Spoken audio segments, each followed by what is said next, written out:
All right. Hello, welcome everyone. I'm Chris Cobler, editor and publisher of the Victoria Advocate. With me, special guest today, Michael Cloud. Hello. Our congressman from Victoria. First congressman from Victoria since, remind me, when was the last congressman from Victoria? I don't know. It's been a while.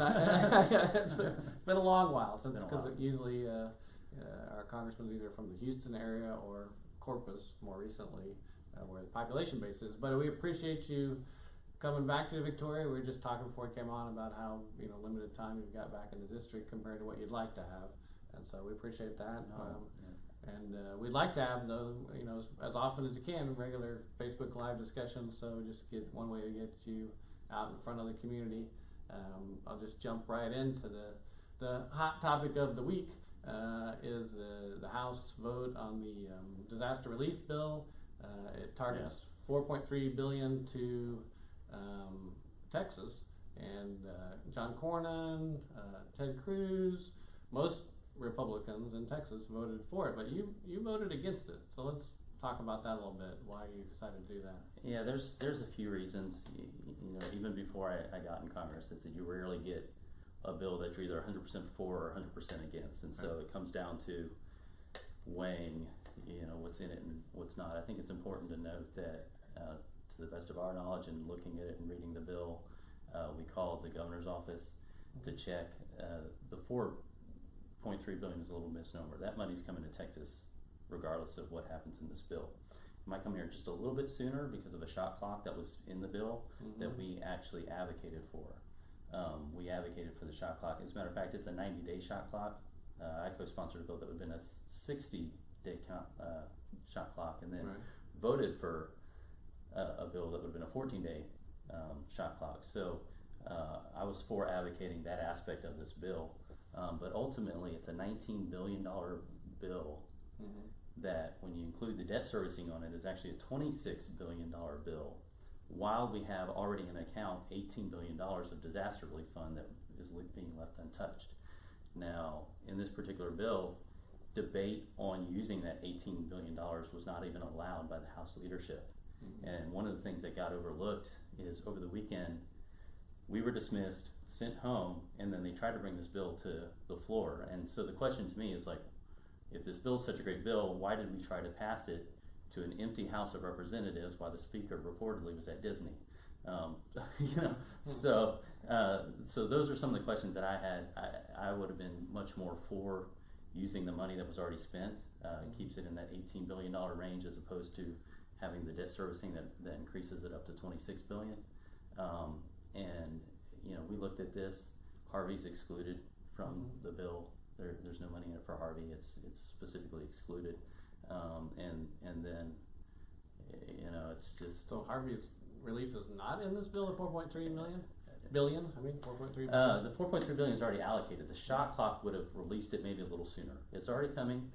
It could have gotten here just a little bit sooner, but we've been working to get that provision added and to get money here as quickly as possible. Well, tell me a little bit more about this 18 billion that's there unspent.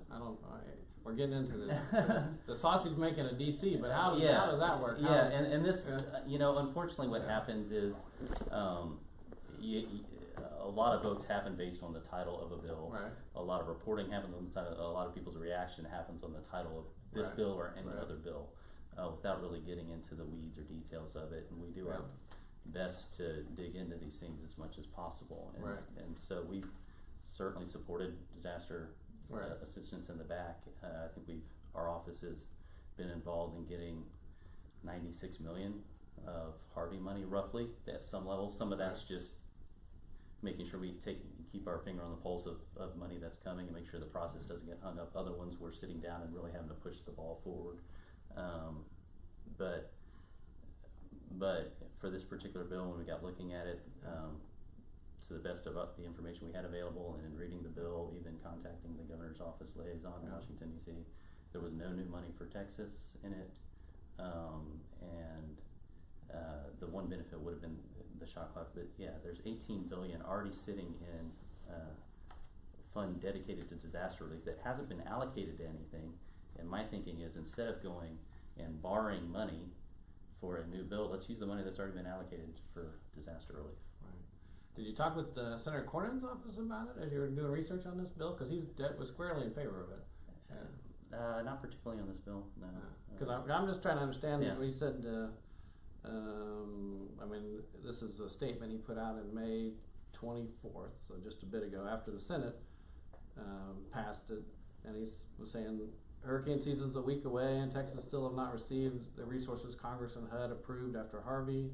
You know, the time for excuses is over. The acting director must release the funds which Texans desperately need to rebuild as soon as possible. So that's why he was pushing to get this right, and that refers to the shot clock when he's talking about the funds being released. It's not new funds that are in this bill. It's funds that have already been approved, that have been allocated, and that's what's in there is a 90-day shot clock. We actually pushed for a 60-day shot clock, and ultimately voted for a 14-day shot clock.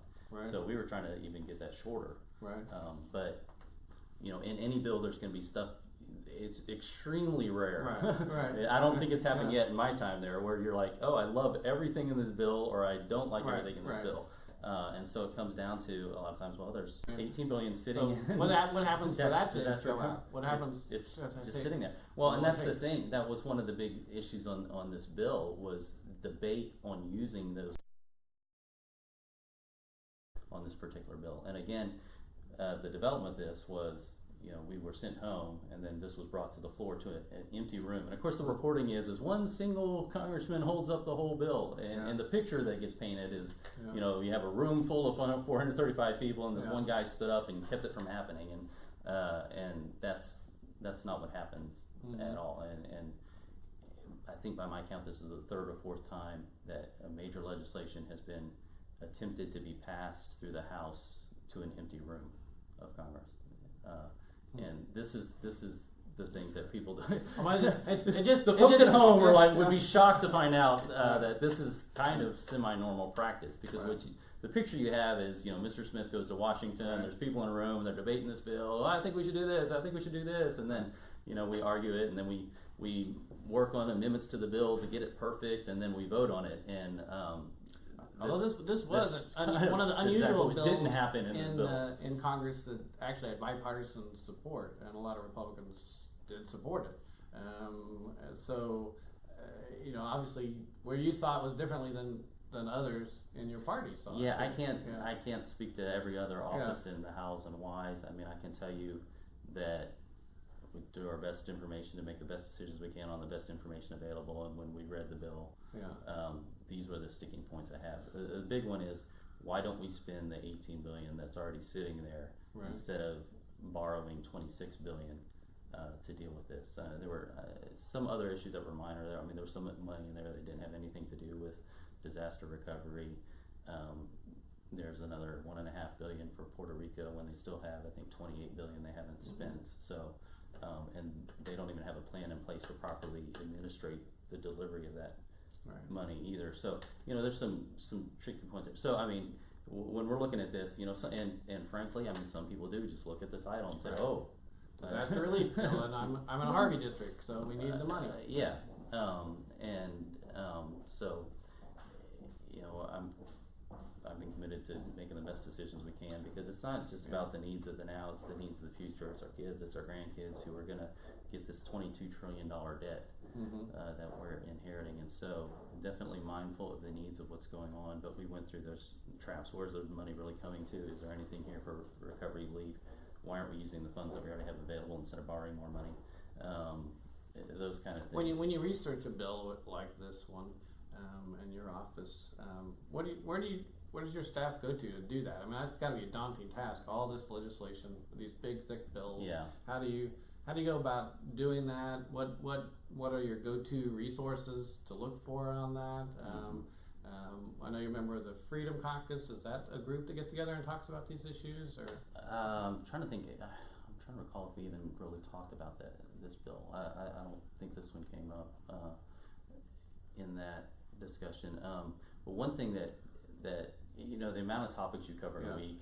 I remember one week we had a 5-hour hearing with Secretary Ross on the census. We had a review of the NASA budget, and we had hearing on carcinogens and cosmetics. Right. And that's just the committee meetings. That's not the bills you're voting on. Right. And if you think of how broad those topics Right. are, you're Yeah. doing your very best to be an expert in all those topics. And Right. I'll just throw that out. I'm not an expert in cosmetics. Yeah.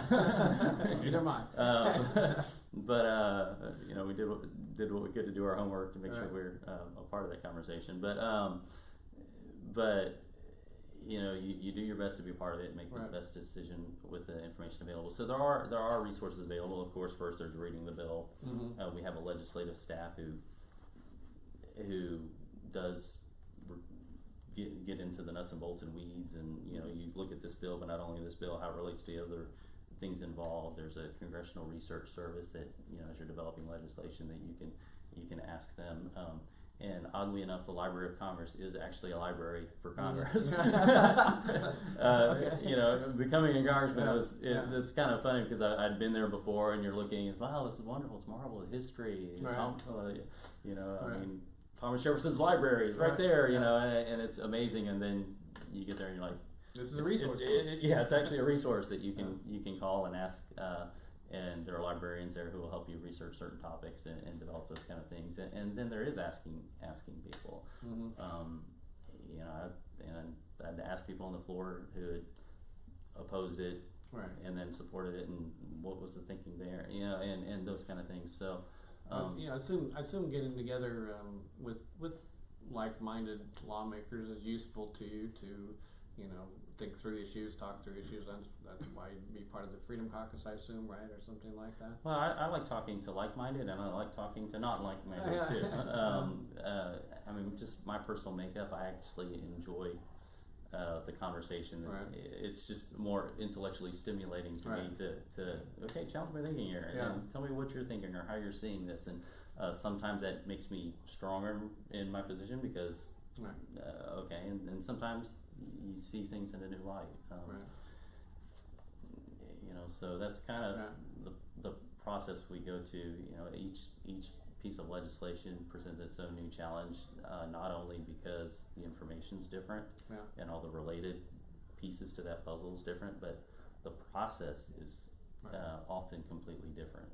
I remember getting Cromnibus bill that you get it the morning of and are told we're voting on this 1,100-page document the afternoon. Good luck. Yeah, good luck. Good luck with that. Yeah. And then sometimes you kind of have a little bit of idea. Okay, in the next, if you're lucky, that in the next 3 weeks we may have a bill come to the floor on these topics. Right. And usually that's the best heads up you get. Well, now that this particular legislation is passed, how does your office work to make sure the money gets to the district, gets to help your constituents? Right. One of the big things we did, I'm from this community. Yeah. Harvey passed our house twice, Right. and we felt blessed in that there was very minimal damage in our house, and you look Right. around at all the community members, and you understand that this is a process that's going to take a decade or more to recover Right. from. One of the things we did was we hired a caseworker in our office who that's all they do.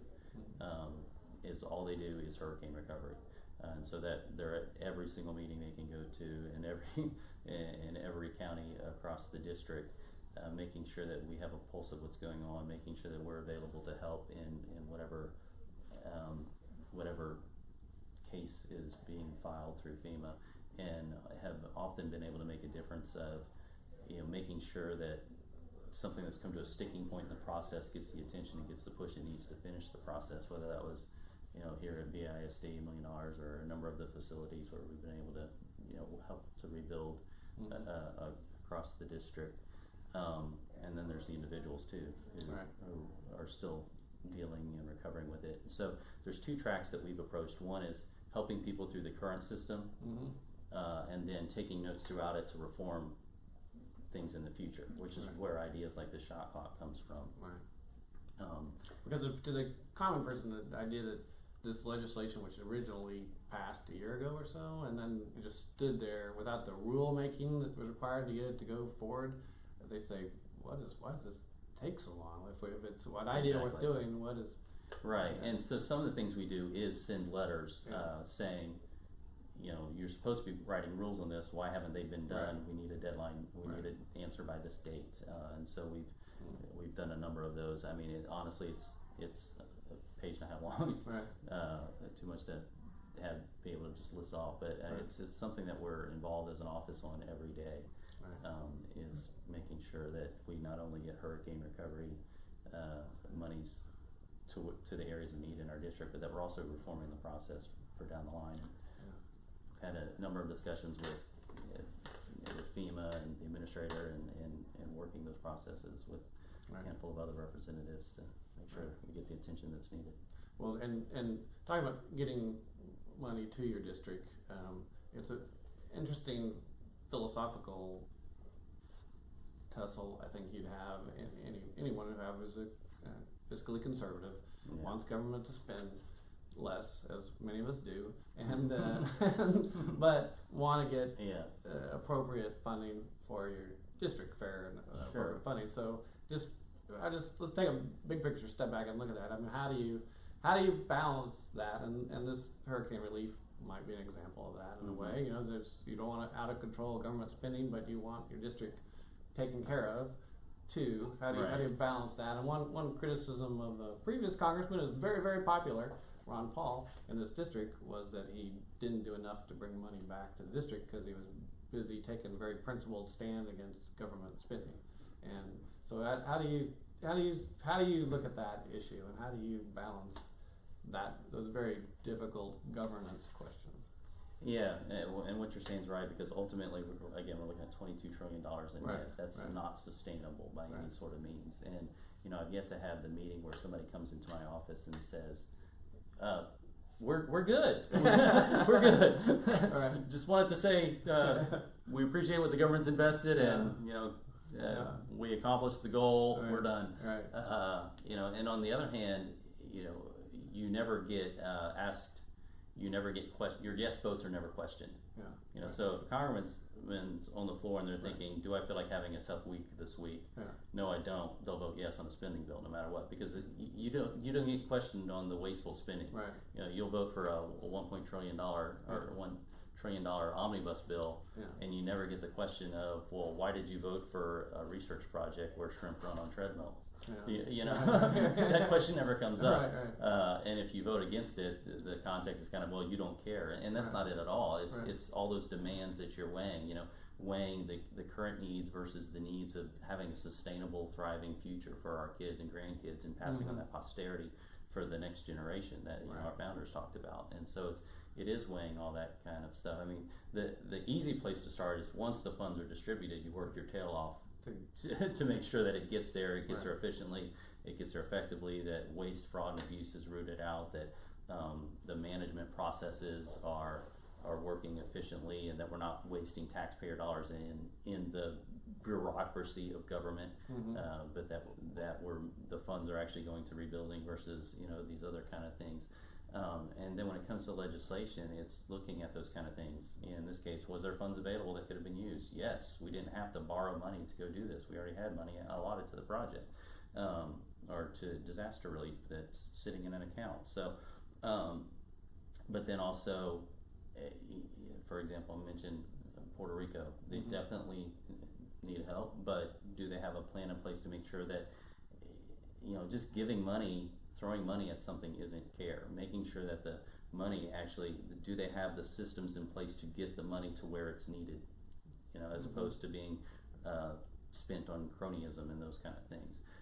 So you're weighing all these things to try to make sure that if we're going to spend money, it's going to accomplish the purpose that it's set to do. It's going to be as conservative as possible. That we're spending money wisely. And weighing the current needs with the future of our nation. Well, I have to go back to the $18 billion and look at that. I have to tell you, I'm glad to be covering local issues in Victoria, because Washington D.C. is not my thing. We're just talking about my son heading off to cover D.C., but it is. We appreciate what you do. I appreciate you stopping by. Brian's saying we're about out of time. We got other topics we could cover, but we'll have to have you back. For next and time. cover more. There's never ending amount to discuss. and it's a fascinating world. It's fascinating for me to see you, having known you before you were in Congress, to now see what you're up against now. So appreciate the conversation. Sure thing. I wish I could say, Lauren, we have to hit the road and go meet with some people.